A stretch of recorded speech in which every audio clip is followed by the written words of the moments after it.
Hi, everyone. Hope everybody's having a great day. Happy Palm Sunday to everybody today. What a great day that is.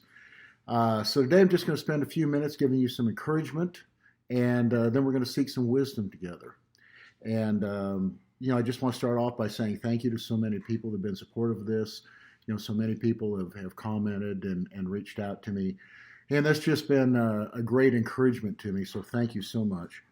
So, I want to start by being an encourager to you. And I want to talk a little bit about I believe that what's going to happen through all this, I believe you're going to have a victory. I believe that there's a victory in store for every single person that's going through something uh, that is being caused by this whole situation we're going through the coronavirus. I believe you just have to look at it. I think you have to look for that victory. And but let's talk about a little bit, what does a victory look like? So when I say victory, I think that means a little something different to everybody. So it really depends on the situation you're in. It believes on how big the situation is, how big your belief is, how big your faith is, right? So it's a little bit different to everybody. But let's take a look at what victory is from the standpoint of what causes a victory. Okay. So first you have to have a problem. So secondly, you have to overcome the problem, and thirdly, you achieve victory. So you have to have a problem first. Then you have a way to overcome it. You solve the problem, and you have a victory.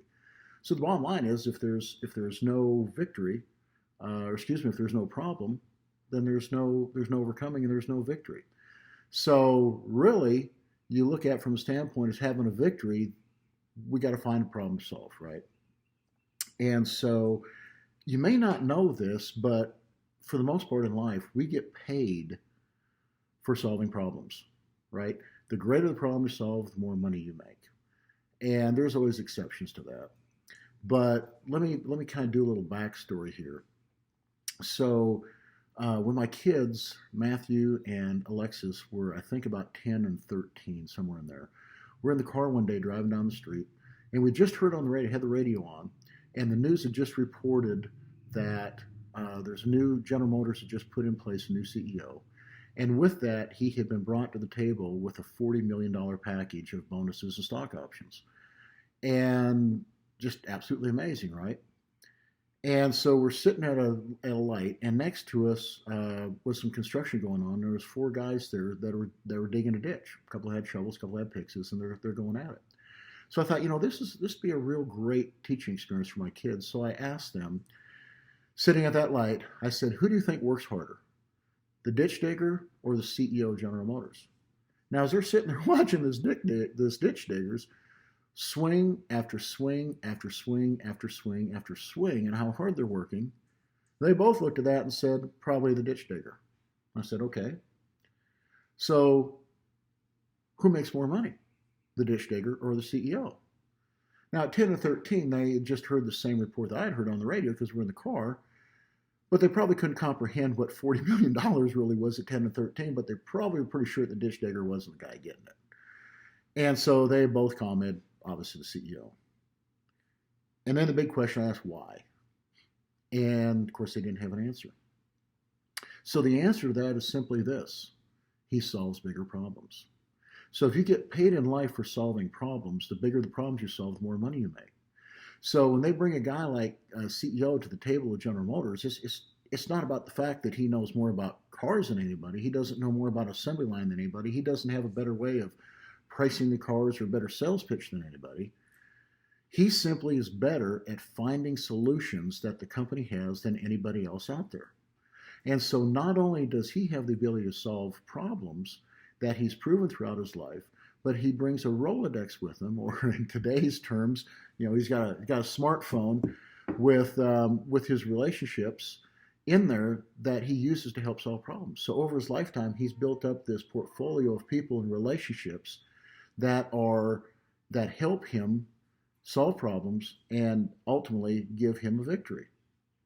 And so life is really about solving problems. It's really about moving forward. And so people have asked me, why am I so confident that huge opportunity right now in this crisis is coming to everybody? And the reason I'm so confident is because we're seeing more problems than we've ever seen before. Period. In our lifetime, we've probably never, any of us have ever experienced something that has come to the table that has created more problems personally, family, community, and country than anything we've ever experienced. And so if the victory comes from solving the problems, then there's a lot of victories out there to be had, right? Because there's so many problems. And so, in fact, if you to make my point on that, if we take a look at the greatest generation that ever lived, right? We all refer to them as the great generation that went through World War II and were responsible for ultimately winning the war. So this generation was born 1900, 1901, somewhere in there, about 30 years, roughly 1900 1930, give a few years there, is the 30-year span of that great generation. But my question to you is this. Are they the great generation just because they won a war? Is that what made them so great? No, no, no, no, no, no.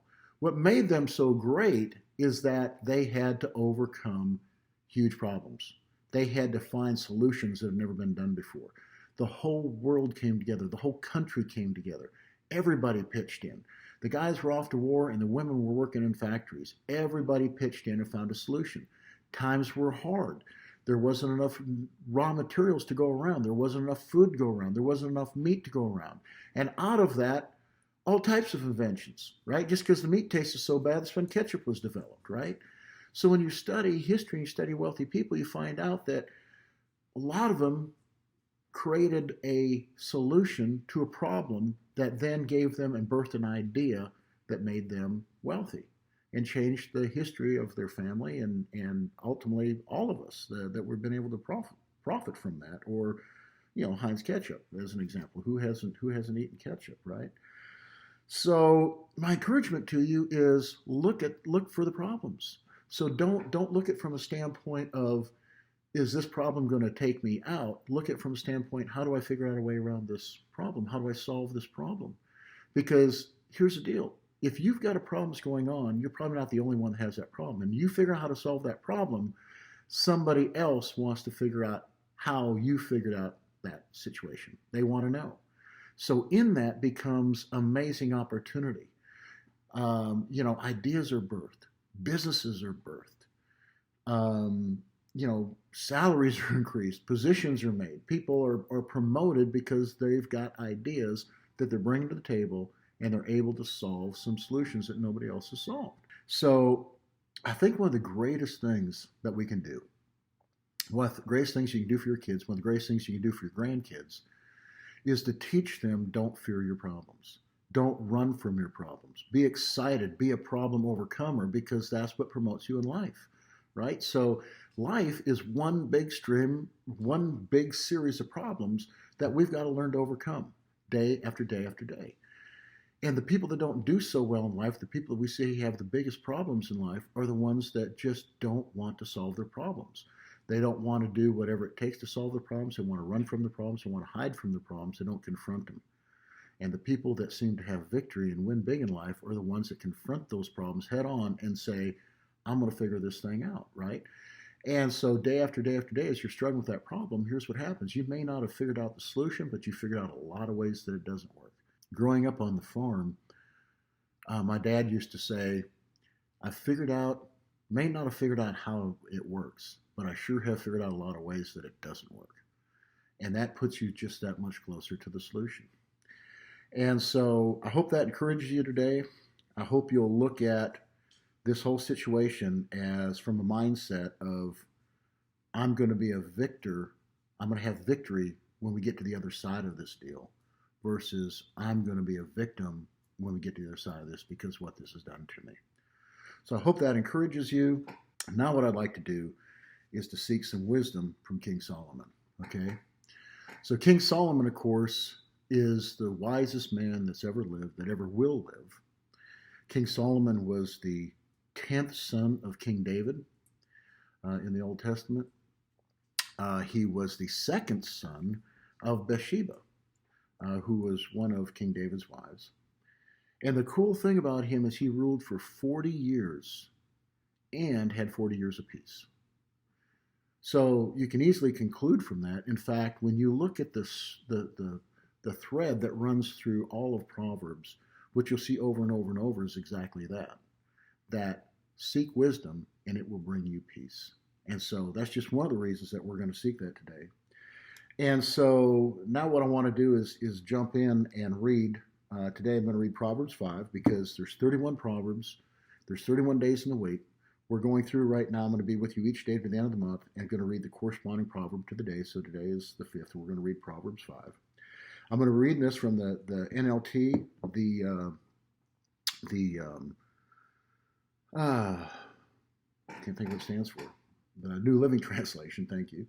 And the simple reason is because it just reads a little bit better. It's easier to read. It's easier to understand. So it takes about 2 to 3 minutes for me to get through this. And so there's going to be some stuff in here that doesn't make sense. There's going to be some stuff in here that you go, that just doesn't ring a bell. It doesn't pertain to me right now. But there's probably going to be something in here that just jumps out at you like crazy. And that's what you got to focus on. Focus on what grabs you and what makes a difference to you right now. Okay? So here we go. My son, pay attention to my wisdom. Listen carefully to my wise counsel. Then you will show discernment, and your lips will express what they've learned. For the lips of an immoral woman, are as sweet as honey, and her mouth is smoother than oil.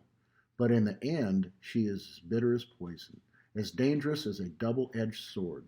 Her feet go down to death, her steps lead straight to the grave, for she cares nothing about the path to life.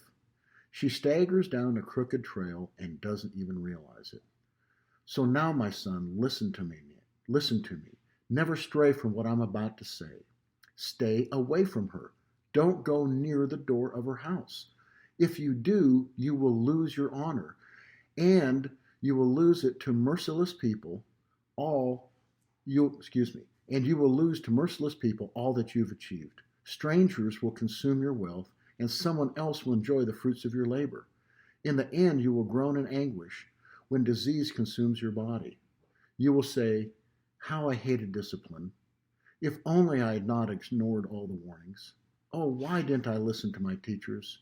Why didn't I pay attention to my instructors?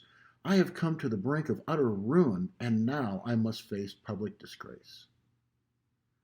Drink water from your own well. Share your love only with your wife. Why spill the water of your springs in the streets, having sex with just anyone? You should reserve it for yourselves. Never share it with strangers. Let your wife be a fountain of blessing for you. Rejoice in the wife of your youth. She is a loving deer, a graceful doe. Let her breast satisfy you always. May you always be captivated by her love. Why be captivated, my son, by an immoral woman, or fondle the breasts of a promiscuous woman?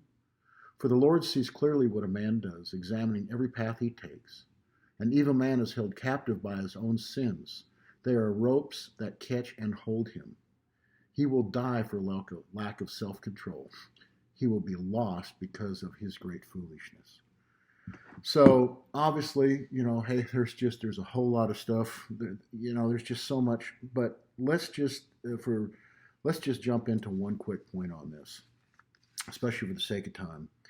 So I'm reading this from an app, YouVersion app. So that's cool. I can jump between the different translations. But this chapter, the heading of this chapter says, avoid immoral women. Okay? And so the women are probably going, hey, wait a minute, what about the immoral man?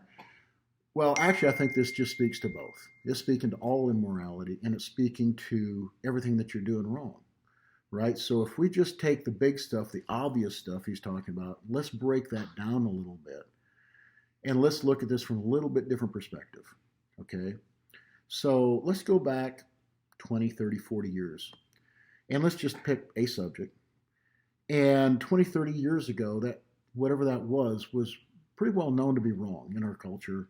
Everybody knew it was wrong, and you just didn't do it. And it's a relatively small thing. But today, in today's culture, everybody's doing it. It's just no big deal, right? I can do that. It's no big deal. Nobody will find out. Or I'll cheat just a little. And then pretty soon, I'll cheat on that thing just a little. And then that turns into I'll cheat on them just a little. And so I think what King Solomon is telling us from this is that small things turn into big things. Stay off the path completely. Don't get tempted. Don't even go down just a little bit, right? Because what happens is those small things turn into bigger things, and bigger things turn into huge things, and huge things turn into destruction. And so when you're doing something, when something happens in your life and you do something that's really bad, really wrong, it didn't just happen.